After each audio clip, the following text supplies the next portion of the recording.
السلام عليكم ورحمة الله وبركاته، أسعد الله أوقاتكم بكل خير. أهم الأخبار الصادمة التي تسربت في هذه الفترة، وهي أن بوبي لاشلي صرح رسميا بأنه لن يعود للاتحاد، لأن تريبل اتش لم يقبل به أن يعود مع فريق الهارت بيزنس، وهذا يؤكد أن بوبي لاشلي سيذهب للاتحادات المستقلة مثل AEW وغيرها. بصراحة يا جماعة، عودة بوبي لاشلي مع فريق الهارت بيزنس ستكون هي اللحظة الأجمل، وأتمنى أن يقوم تريبل اتش بتغيير قراره بشأن بوبي لاشلي قبل أن يغادر. رسميا سيث رولينز هو الحكم الخاص في مباراة سي ام بانك ضد درو ماكنتاير،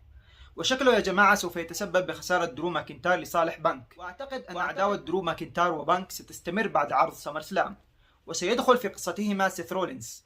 حيث أنه قد ينافس درو ماكنتاير في مباراة فردية في أحد عروض الرو. وهناك بعض الأخبار التي تسربت تقول أن دومينيك ميستيريو سيغدر بريا ريبلي في عرض سمر سلام 2024،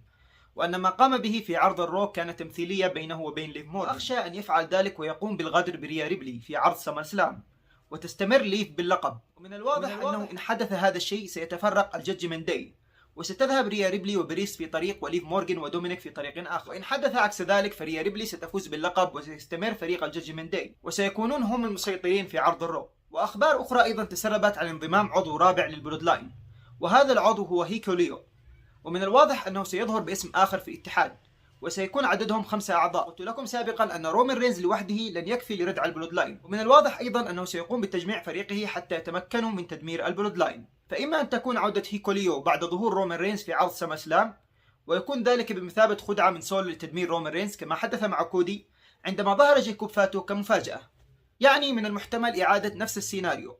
أو سيكون ظهوره قبل رومان رينز لتدمير كودي رودز في عرض سمر سلام، وهذا ما أخشاه. ونلاحظ دخول رومان رينز لمساعدة كودي روز على الفوز، وهذا ما أتمناه. ختاما نكون قد وصلنا لنهاية هذا الفيديو، فإن عجبكم فلا تنسوا الإعجاب به